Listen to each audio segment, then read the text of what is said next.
Hello, everybody. Welcome, welcome, welcome. Happy Friday. Thank you all so much for joining us. We are here again with Dr. Jessica Byrd-Olmstead. Really excited. This is the third conversation that we've been in together. Is that right? Yeah. Yes. Yeah. Okay, good. So I'm really excited for today's topic. I thought first maybe we could kind of go around the horn and just very briefly check in. So TJ, how you doing? How is everything?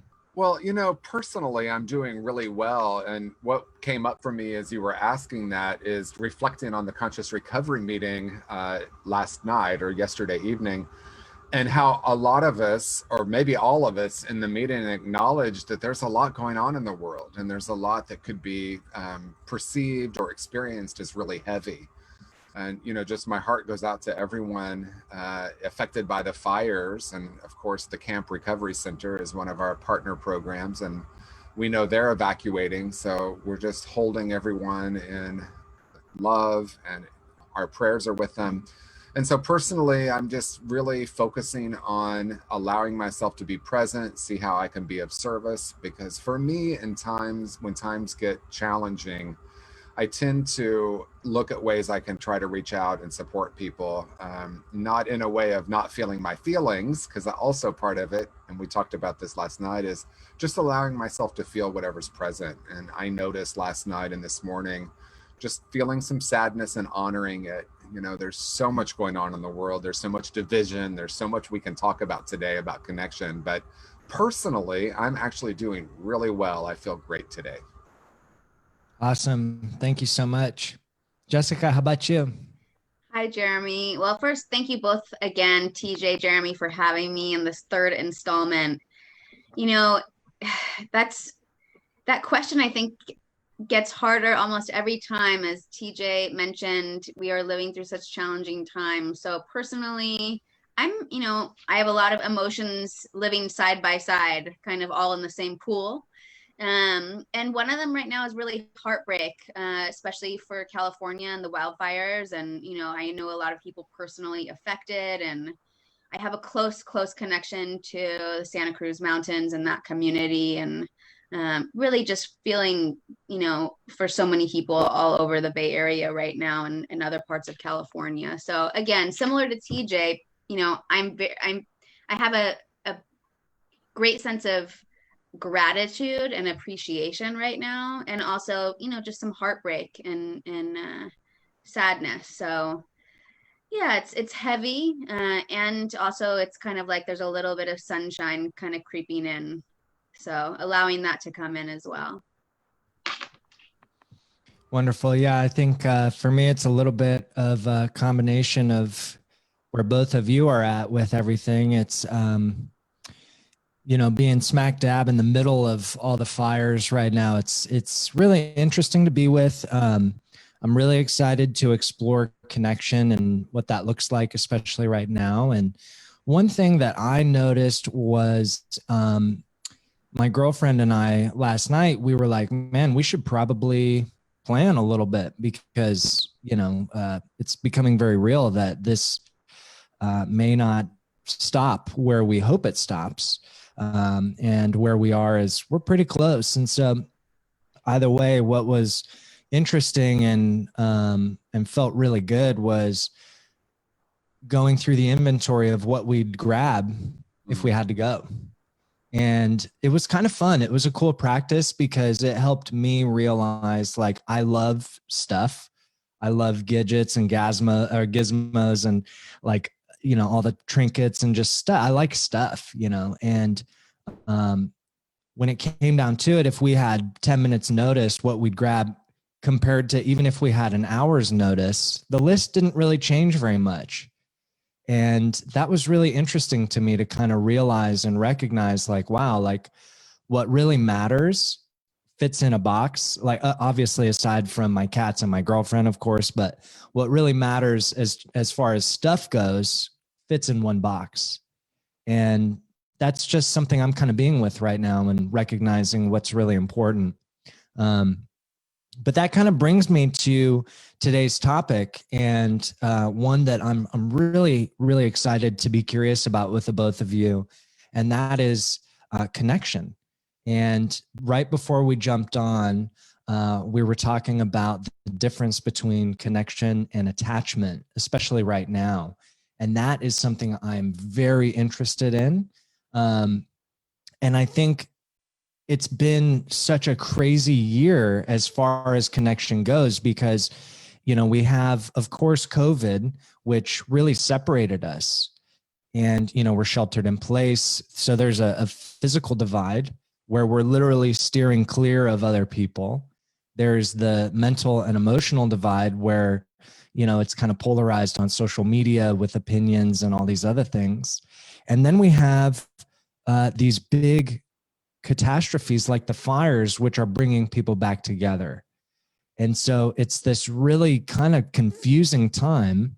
And so, TJ, I think we'll kick it to you first and just maybe reflect on what you've experienced as far as connection during these ever-changing times. Yeah, thank you. And I want to start by saying that what I'm going to say next might sound cliche, so I'm going to break it down.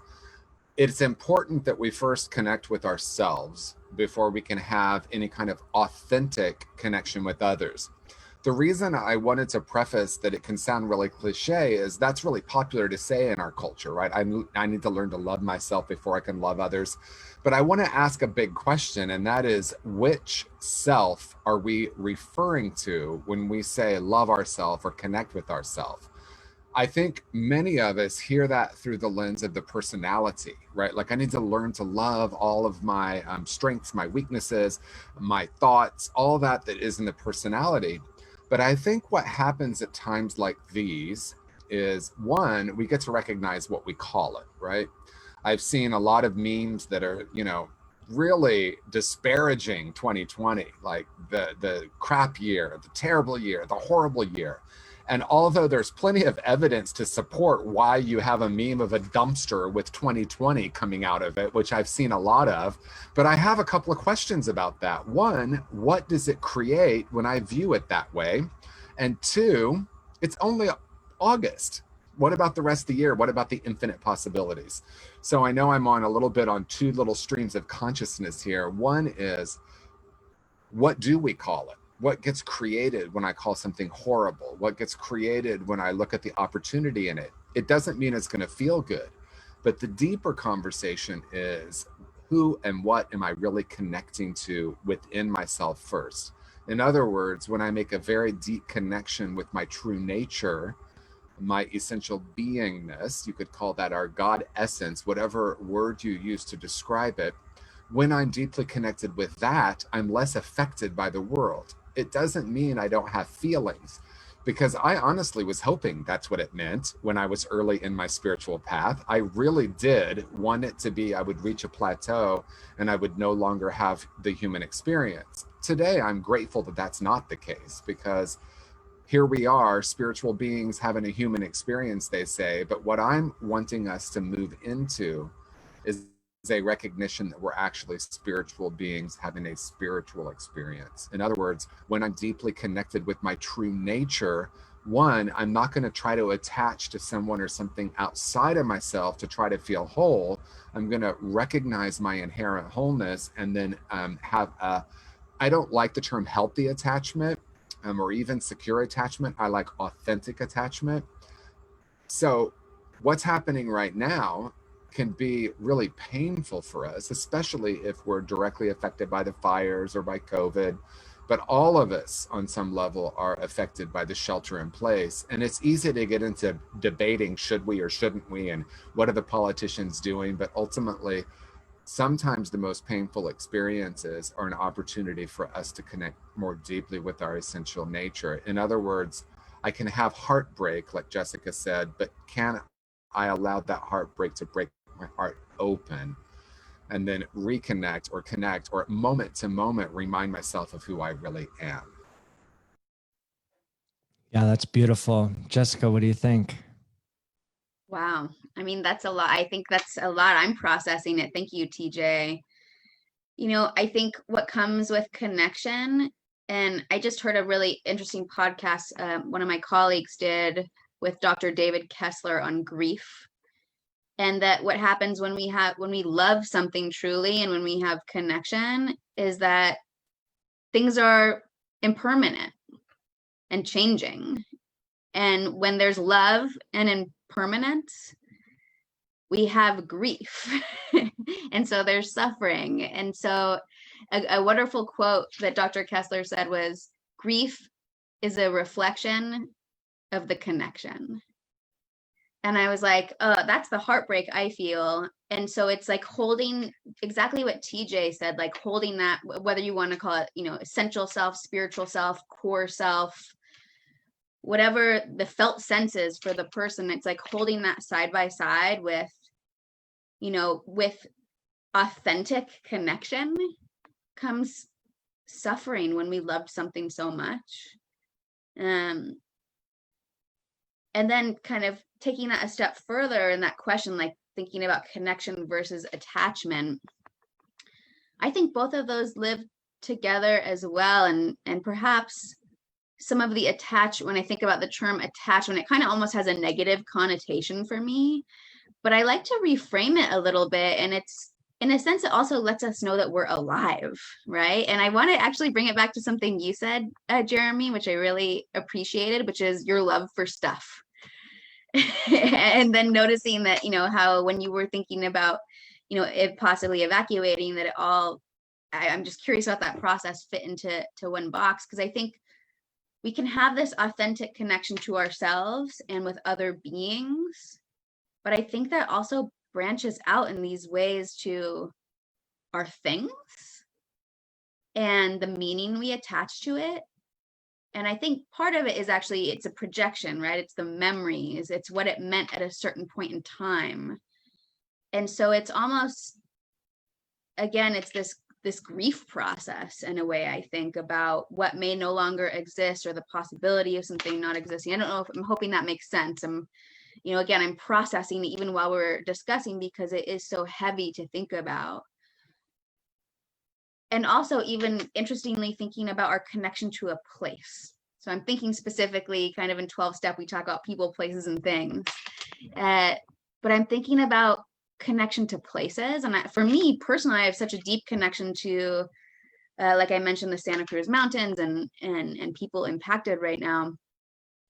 But what is that, when I look at that at a deeper level, it also brings up such a sense of joy for me, and the memories and the memories with people in those places.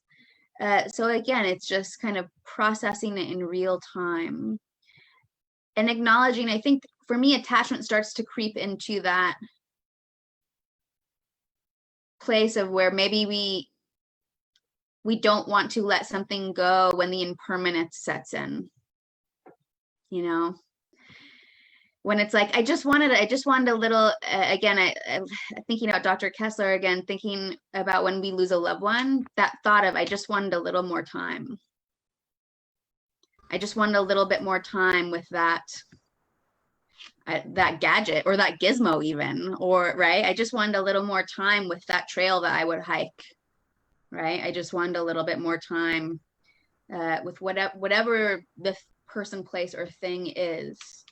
And I think the silver lining in that is understanding the love that is behind that suffering in a way. So that's my immediate thoughts on the connection versus attachment. And I'll stop on this, but I think what TJ said is so important is, we are living through times, and I think, Jeremy, you mentioned something similar too, but times that we feel so separate in a way. But then a question for TJ that I would have is, TJ, is that all an illusion anyways? were we already, I feel like I know what you're thinking. Are we already connected and there's just some stuff being layered on top right now? I'd love to get your take on that. Well, there's two things. I loved that. Like serve. It's like your turn. I loved it. It was perfect. I think there's two things that I'll speak to with that. One is, I really love that you talked about grief, and that the grief is from the attachment to permanence, right? So, my husband and I got a new dog, and he is so adorable. And I'm reminded when we have pets, and I talk about this a lot because as an adult, I had these 2 Chihuahuas that I got sometime in my 30s. And I woke up one day and I promise you, I thought, oh my gosh, they're probably going to die before I do. And I had this moment where I realized that I had this intense attachment to them. And then I recognized that that's actually one of the reasons I think we love our pets, because we talk about the unconditional love they give us, but they also teach us about impermanence, right? Because, you know, logically, most of us know our dogs will most likely die before we do. Now, we don't know that for sure, but that idea of recognizing that impermanence, but you spoke to something that I want to kind of move toward. And that is when I am able to become comfortable with the discomfort, when I'm able to allow myself to feel, in other words, I'm no longer afraid of grief. Grief is simply an aspect of love. And I used to live in duality, sadness bad, happiness good, right? And that's the definition of suffering, because at least in this level of consciousness on planet Earth, we lose people, relationships end, jobs end. I remember I worked at Foundations Recovery Network, and I went to work one day and I thought, I love this job and I know it will come to an end. And being at peace with that allowed me to be more present with my clients, because the attachment of this must go on forever. And like Jessica said, I want to be on that trail one more time. I want to be with that person that died one more time. So going back to the illusion, we could say everything on one hand is an illusion. Albert Einstein, now, you know, there's this great meme on Facebook that says, I'm pretty sure I never said that, the Buddha.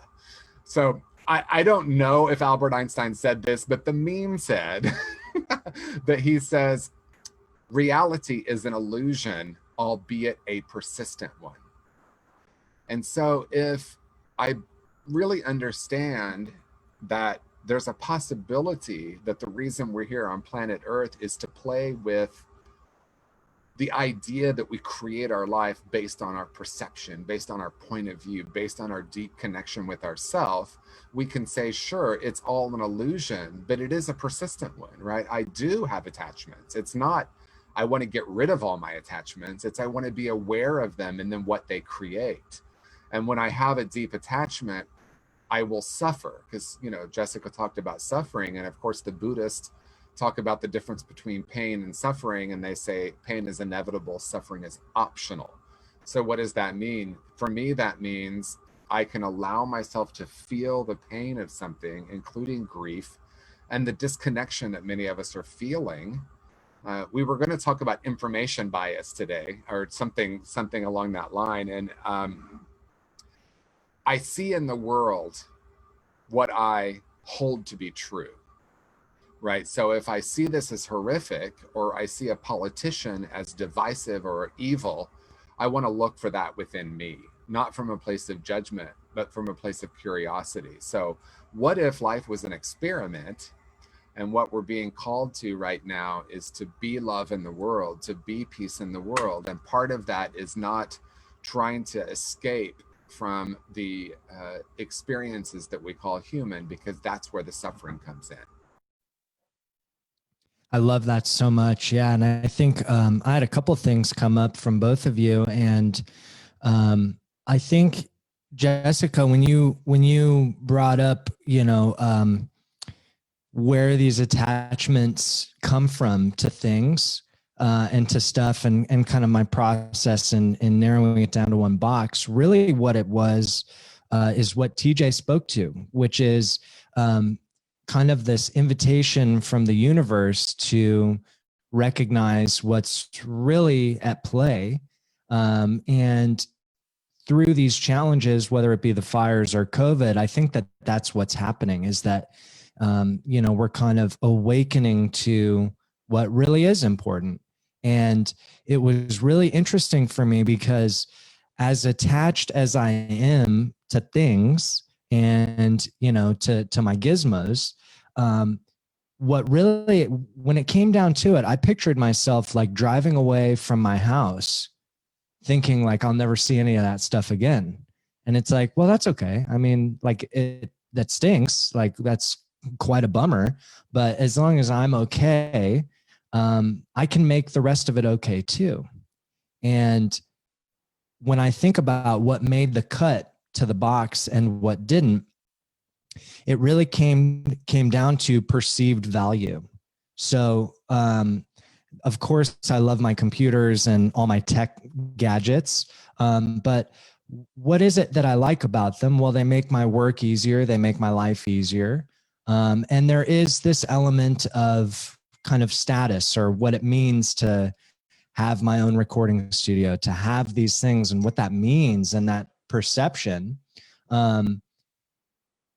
But when I put all the items in the box, what really made the cut were the things that had, like you said, deep emotional meaning to them. So it was, old comic books signed by Stan Lee, and that experience that I cannot replace. Whereas with a computer, I can get a new computer. There's not like an experience attached to it. And so when you speak to the illusion and kind of the suffering that we attach to the impermanence, when we do recognize like, wow, these things are like with pets or loved ones, like everything will end. I relate to that in terms of stuff and people too, where it's like, yeah, if I say like, oh my gosh, if my computer gets stolen, my whole world is going to come crumbling down, or even if something as drastic as my house burning down, then my life's over, then that's exactly what will happen. And I think that with COVID and with the fires, as difficult, and I don't want to come off insensitive, because I am very, very sad and heartbroken about what's going on. And it is helping me realize and recognize that there is so much more to this experience than just the things we fill it with. And and so that's really what's coming up for me. And I'm curious now, the difference between connection and attachment. We kind of talked about it a little bit, but that's something I really want to get into on a deeper level when it comes to our experience as human beings. When I see things like COVID and the fires, it makes me feel like very attached to people, to the way things are. And when that gets shaken up, it's very disorienting. And so TJ, maybe you could speak a little bit to processing the experience of losing things or recognizing the attachments there. And what do we do with that? Yeah, I lost everything I owned at one point in my life, and it was the greatest freedom I could have ever experienced. But what I want to say about that is I'm not saying it felt good. And I'm also not saying I didn't grieve.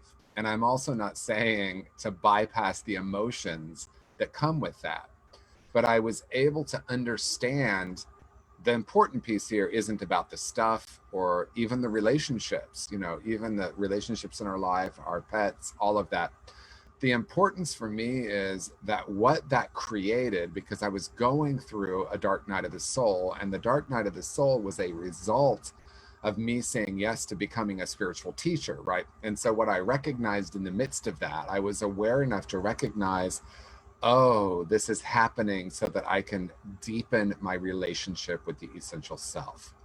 What I'm not saying is that we need to lose everything in order to connect with our deep and essential self. I did, because I had a ton of attachments. So I had a very healthy ego, let's put it that way. And I was very attached to my car and my house on the hill and the view and the furniture and the partner and all of the stuff. I was attached.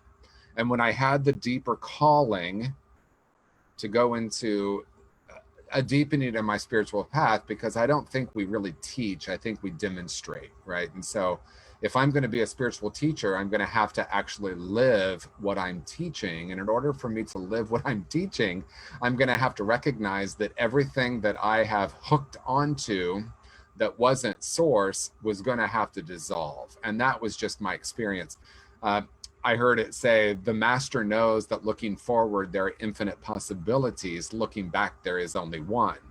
right? So it happened because that's what needed to happen. So my human mind wants to create meaning. I don't believe that COVID is here so it will teach us a lesson. The fires aren't happening so it will teach us a lesson, but what are we going to do with it, right? Am I going to call it horrible, or am I going to use it as an opportunity? And then Jessica spoke to something that I think is important. I'm personally not saying attachment is bad or wrong, but I think the way we're framing it is a deep connection with self and an authentic connection with others, to me, is a more profound way to live on planet Earth. And when I think of attachment, I think of attaching to something, hoping that it will bring me something, right? So early in my spiritual path, I loved the law of attraction. I learned how to manifest everything. I did the vision board. I got it all. I really did. Everything was manifested. And then I'm like, oh, it didn't change anything, right? So stuff isn't good or bad, but my attachment to it is what creates the joy and the suffering and the elation and the loss. So as we connect more deeply with our essential nature, we naturally have authentic connection with others.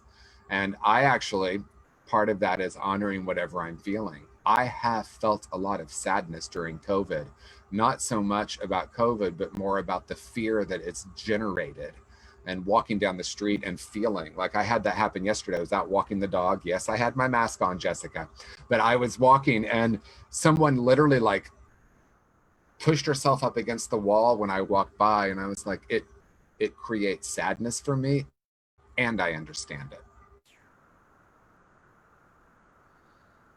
Jessica, what do you think? Again, it's thinking about what strange times we're living through collectively, I mean, as a globe in a way. And I guess one of the thoughts that I have is just around what I'm really hearing is like, and I heard from both of you, like, what are priorities in love in a way, and again, kind of connection with self and others. I like what you said, TJ, about just acknowledging your own feelings and being with what is. And I don't know I'm stealing this. I'm notorious for stealing other people's quotes, but I do want to give credit, but I can never remember their names. That could be a separate show. But essentially, there's a saying that is, love can only exist in the present moment. And so when I am truly existing in the present moment, I am then therefore connected with myself. And when I'm connected to myself, just a byproduct of that is that I will be able to more authentically connect with others. And I think it's so paradoxical, because in a way, I think, especially in times of crisis, and I think this is kind of hardwired into, like, I call it like our mammal side. I always think of ourselves, we're like spiritual mammals, right? And so on our mammal side, we still want to, address the crisis immediately. That's the neuroscience of it, right? It's just like, I want to get in there and fix everything, rather than, and then my spiritual self taking that step back, taking kind of a high level view and going, just take care of yourself. Then you can actually be there and be present for others who need you. So I think there's always I don't want to say always, I want to be thoughtful about my language, but I want to say there's often a dissonance that's created between my mammal self and my spiritual self, or essential self. And so for me, a lot of the work is bringing those two sides together and kind of learning. I think in so many ways, connection can actually calm that stress response and help regulate it. And so the question for me is, then how can we connect with others to kind of become less reactive, so we can then really be there to support when there is a crisis? And I think it's challenging, and I'll steal from, a colleague, Dr. Rick Hansen, on this. But how do we find the good in the present moment, especially when it feels like the world, it's that dumpster meme that you were talking about, TJ. I mean, one could argue that we're literally living within a ring of fire right now. I mean, here we are. And how can I cultivate the good? how can I even see that spark of joy in moments like this for both? Because again, my mammal self, my reptilian mind, whatever you want to call it, I'm ready to go out there, right? I'm ready to like that fight or flight response. That's how I'm wired. Like I'm ready to run out, and what I have to tell myself is, no, how can I be of best service? And it's a struggle. I think it's often a struggle, that dissonance. Yeah, I love that so much. And while you were speaking, I was really reminded of a section out of Conscious Recovery that I felt was so fitting. And it's really, I don't know if you want to call it cosmic or what, but it was actually the topic of our Conscious Recovery meeting last night. And what we were speaking to was compassion, and how do we hold compassion for others when it's really, really hard. Because we're being flooded with judgment. And so I think right now, like what you're both saying is so perfect, that I don't think that COVID happened for a reason, but I think that we can look at it and witness it and be curious about it. And I know for me, that's one of the things that's really come up, is how can I actually genuinely and authentically hold space for other opinions that I completely disagree with? And instead of react to the opinion, try and see through the opinion and recognize that in front of me, even if it's through Facebook, is another human being. And how do I connect with that humanity? And in Conscious Recovery, TJ says, some of us have difficulty imagining how this level of compassion is possible, even when faced with something fairly minor, like someone who's annoying us, a crying baby, an unhelpful airline representative during a long flight delay. A deeper question beyond that is, how can I respond with compassion in the face of a seemingly unbearable injustice or intense pain? Yes, even then it's possible. When such an event happens in our own lives or in the world, as it does so often, the first step is to feel whatever we're feeling as deeply as possible, and to honor whatever time this process takes. And so that was really, it's very practical, and it's very difficult for me. And I remember I called on TJ one day because I never post about politics on the internet. I feel like it activates a side of me that I try not to react with as often as maybe I used to. And, but anyways, I found myself in the midst of this heated conversation on Facebook, and I texted TJ and I'm like, all right, I could use some guidance. I'm in this like heated conversation. And he said something really profound that really helped me see beyond it. And what he offered was, what are you trying to achieve? What's your goal in engaging in this conversation? And I said, well, I think what they wrote is terrible and I don't like it. And he said, okay, but what are you trying to accomplish by engaging in that? And I said, I want to do my part. And he said, okay, great. Is there a way that you feel you can do your part, that you can contribute, that isn't this or that, that isn't this versus that, or good versus bad? Is there a way that you can show up today authentically and provide that same contribution without it being an argument or a fight? And I said, okay, let me be with that. And later that day, I heard two of my friends, and they were in a heated debate. This was about racism and everything that was going on a couple of weeks ago. And what I did is I said, okay, this is my shot. I get to contribute and I get to do it authentically.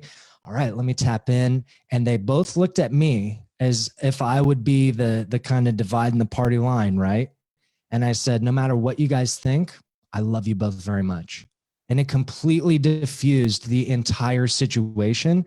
And one of them actually ended up laughing at me. He said, where'd that come from? And I said, look, like, we're sitting here arguing, but the truth is I love you guys. And that's it, completely diffused. And it was the three of us tapping into that deeper humanity. And when I witnessed that happen in real time, in real life, it changed the way I perceive everything. Because as hard as it is, and it's such a hard practice to find that compassion through connection with our own humanity, as soon as I witnessed it, it's like, now I can't go back. Now I can't see it the way I used to. And so for me, that's really what I've been working with in my own practice of spirituality or humanity or whatever you want to call it, is really allowing whatever's on the surface to exist and seeing beyond it and recognizing that it's just a human just like me. And we're all just projecting at each other anyway, you know? So anyways, I really wanted to share that bit. I don't know if either of you have any thoughts or reflections on that, but I thought it was really relevant.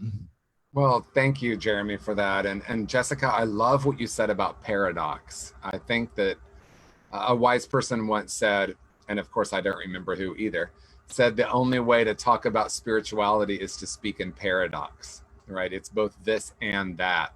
And I think that might be the key to personal freedom, that I don't need to get into the debate of good, bad, right, wrong. I heard someone on TV saying that COVID-19 was evil and we must destroy the evil of COVID-19. And I'm like, it's actually a virus. It's not evil. Now, it is doing something that most of us don't want to have happen, right? It is killing people and we can have our emotional experience, but labeling it as evil. The other thing that I want to say is that people have been asking, a lot of us have been asking for a profound shift in consciousness on planet Earth.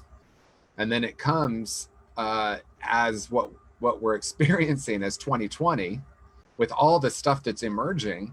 So what if this is the best year on that planet Earth has ever seen, because it's causing transformation?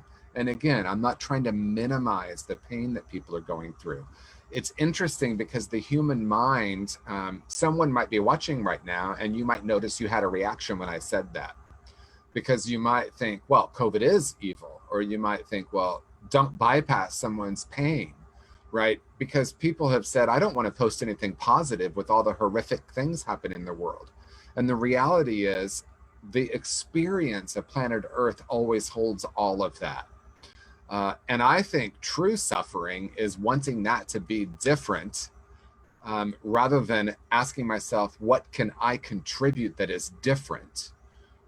Michael Beckwith, my friend Michael, he says something that's really important. And I love that you call us spiritual mammals, Jessica. I love that. I've never heard that. I'm going to use it and I will give you credit. But Michael says something that's really important. He says, we are not spiritual beings having a human experience. We are spiritual beings having a human incarnation. So the difference is profound. Because if I think, well, I'm having this human experience, then I'm bounced around by life. And then I say, that's horrible, that's good. This is awful. Let's cancel that person because they're evil. When I recognized I'm a spiritual being having a human incarnation, then I start asking myself, how can I be the spirit in the midst of this? And yes, it involves me checking my judgments. I've been posting some stuff around, you can either choose love or judgment. And I've had some people say, well, why do you say judgment is bad? I never said it was bad. But what I am saying is, what does it create? It creates separation, right? And of course, we can debate what the word judgment means, and our mind is constantly sorting and separating. That's the mammal experience. Are you safe? Is this safe? How do I protect myself? How do I protect my family? How do I protect my tribe? That is mammal. But if you listen to Michael's words and really ponder them, I'm not having a human experience. I'm having a human incarnation as a spiritual being. I think the entire question of what we're here to do and what life means on planet Earth, it changes it dramatically, and it can happen in an instant. Oh my gosh, I might not have to experience this just because it's happening. Michael happens to be African American, and he happens to be able to speak to some things around race that are very nuanced. And because, see, this is what's important, because he incarnated as a Black man right now, he has a particular voice that's not mine to have. I incarnated as a gay man, so I can say something maybe to my LGBTQ people that maybe Michael wouldn't be able to say. Do you hear that? But ultimately, we're all spiritual beings, and we're all here on planet Earth. I'll say it as a what if, and then I want to hear from Jessica, because I'm talking a lot today. I think it's this, Jessica. We love coffee, everyone. Don't ever come after our caffeine, because we will get defensive. I will have a reaction to that. My ego will have a reaction. But what I want to say is, if I really, really understand that I'm here as a spiritual being to be the frequency of compassion, then I can recognize that my judgment will prevent me from doing it. And there's a story in Conscious Recovery. I'm not going to tell the story. You'll have to buy the book to see it. But it was a profound moment that changed me forever when I saw someone be compassionate in the midst of a situation that was so easy to be in judgment about. Thank you, TJ. And yes, I totally agree. Just real quick on the coffee front, that's the only thing we can judge about, is if someone tries to take away our coffee. You know, I have so many things kind of going in and out of my mind, and one of the undercurrents that I'm hearing too, and is just this theme of love. And I'm getting this idea of just love and survival, and that they're not separate, and that the end of it, to truly love and be loved, is survival. And so that survival instinct that we have on our mammal side, it's not necessarily incongruent with this deeper self, because it is survival. And like I said, I've had some personal experiences with friends and colleagues, really personally impacted by all these most recent tragedies. And what seemed to matter most is that I could just be there for them and make time for a quick call, or just ask, what do you need? Of course, everyone needs food, water, shelter, oxygen, right? Again, but that connection, and I think what leads to so much to a sense of safety and security, is truly that love. And so I guess I'm having my own reflections during this conversation, that perhaps those two pieces of love and survival where I'm, and when I say survival, I mean, you know, where my mammal reptilian brain is seeking out the threat. I wonder if those don't have to be mutually exclusive, where we can bring them together, and that true sense of safety and security, like I said, is coming from that love that we can share with one another. And again, I feel like that sounds very cliche. I hear John Lennon like in the back, like, love is the answer. I'm gonna have to put that on later. And again, maybe that, and it's not to simplify something that can appear so complex, but coming back to, when we're living through times where things feel so divisive and we're so separate from one another physically, mentally, we are interacting more and more through computers and text and social media, where's the human behind the screen? I want to reach out. How can I literally reach out and like grab and see, like, we are connected? We're having to be more creative about that, I think. And so there are challenges, but I love hearing both of your thoughts on this. And I do want to just comment too on, Jeremy, what you said, what you did with those two friends of yours, because I think one of the wonderful things that we have now, especially while we're sheltering in place with COVID, is the virtual world has become more real than I think anyone could have ever imagined. And now it presents us with new challenges. But then my curiosity is, how can I now, and how can we all now bring an authentic connection through these screens? And that's part of why I love coming on here, I guess, is that I feel that with the both of you. And it was so wonderful to hear you illustrate that, Jeremy. And again, coming back to just TJ's, talk about paradox and, all of these things living side by side. And that when we can kind of take these extremes out of it, that we kind of get to the core of things, if that makes sense. And it's really lovely. So that's my thoughts on our most recent, my most recent rant for today. Yes, thank you so much. Yeah, and I think one of the things that just came up was another section of conscious recovery that talks about gratitude.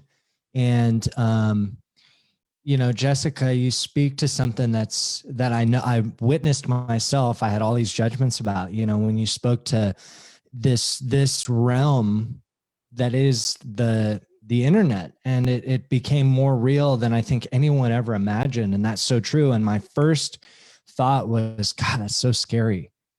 And then I thought, wow, if that's how I perceive it, that's how it will be. And then I thought, well, what if it's amazing, just depending on how I use it? And one of the things that came to mind is in conscious recovery, TJ, when he talks about gratitude, he says, rather than being grateful for, or not rather than, I don't want to make it a this or, but you can be grateful for things and grateful for people.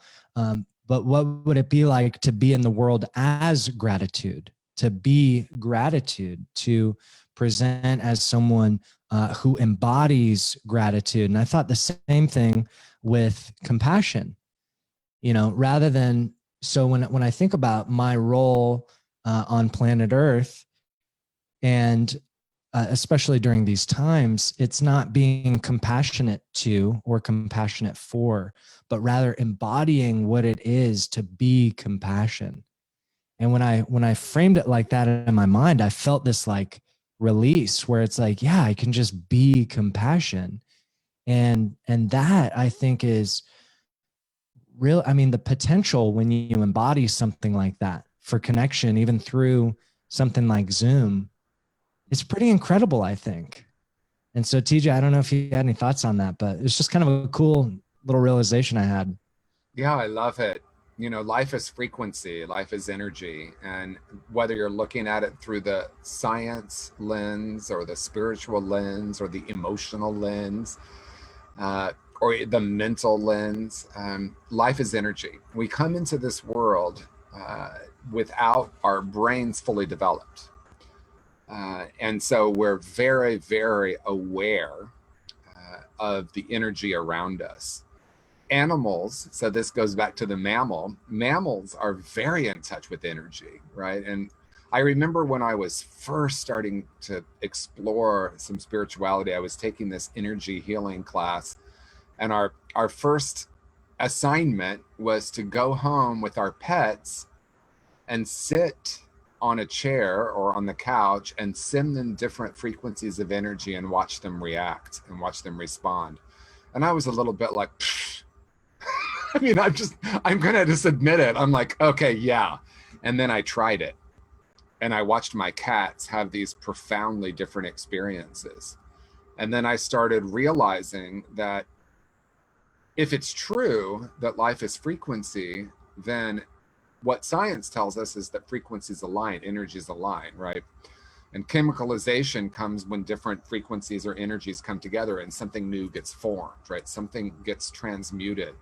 And so if it sounds really esoteric, that's okay. I'll keep it really simple. What Jeremy's speaking of is being the frequency of, right? So if I'm grateful for a sunny day, what happens when it rains? If I'm grateful for my new car, what happens if it gets totaled or stolen?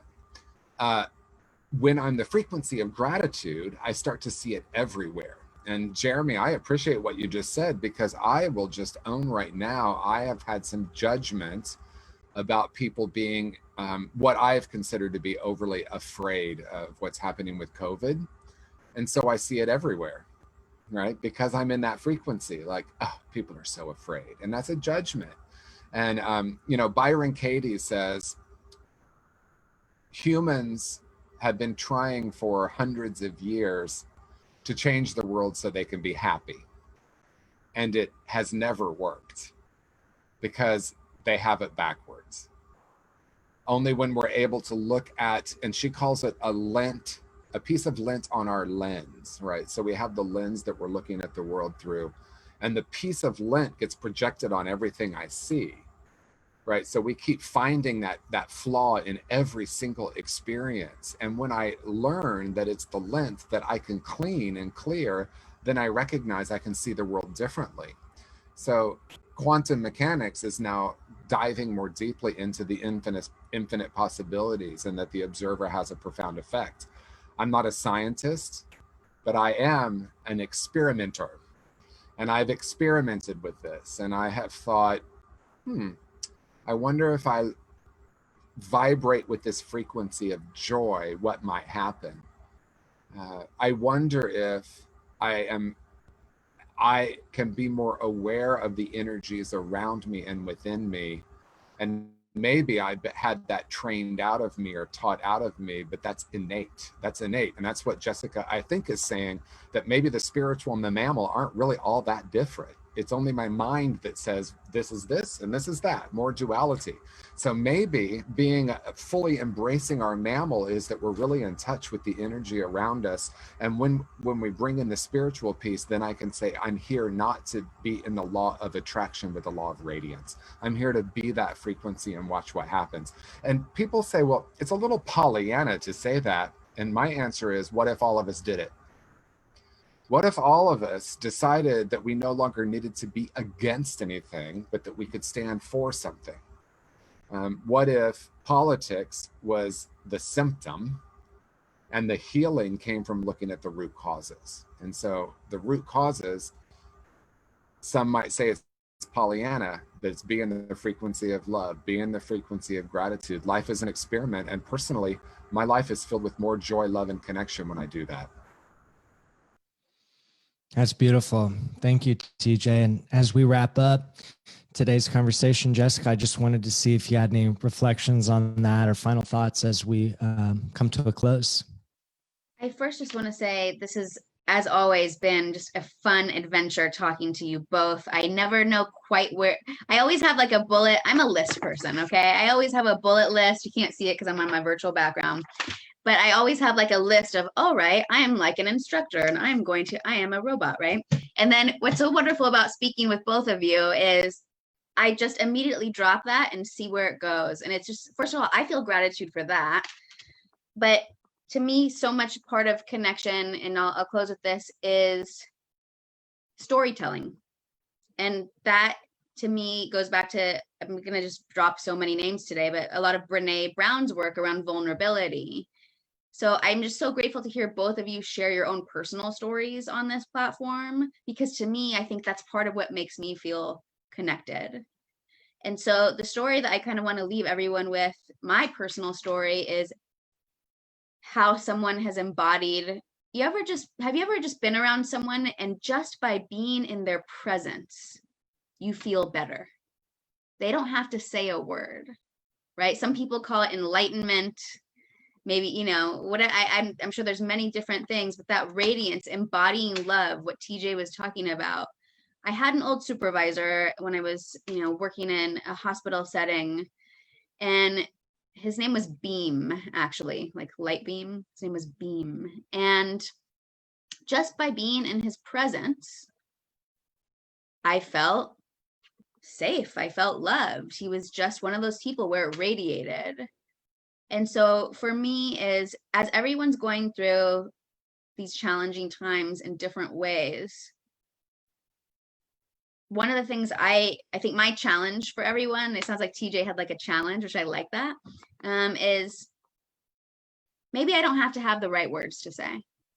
Maybe there's nothing I can say actually that's going to help when someone has lost everything they own, or when someone, you know, is dealing with the devastating loss of a loved one. But maybe rather, if I can embody love myself in the present moment and be with them, that's it. No words. So try to be with someone today. That's it. No words. That's my challenge. And, you know, accept if you want. I love it. Thank you so much, Jessica. Thank you for that. And challenge accepted. I'm going to give it a whirl. I hope that everybody watching enjoyed our conversation. I know I did. And yeah, I'm super grateful for these conversations. Like you, Jessica, I never know where it's going to go. I actually try not to, just because I feel like when we kind of just go with what comes up, it's just, I get to learn more. So anyways, I'm really grateful for that. TJ, thank you for your wisdom as always. And everybody watching, thank you for joining us. If there's something that you'd like to hear us speak to, please leave it in the comments. We'll try and stay on track with whatever you ask or request. But yeah, I mean, it'd be awesome if there's something you want to hear us speak to, drop it in the comments, and we'll be back before you know it. Thank you, everyone. Thanks, guys.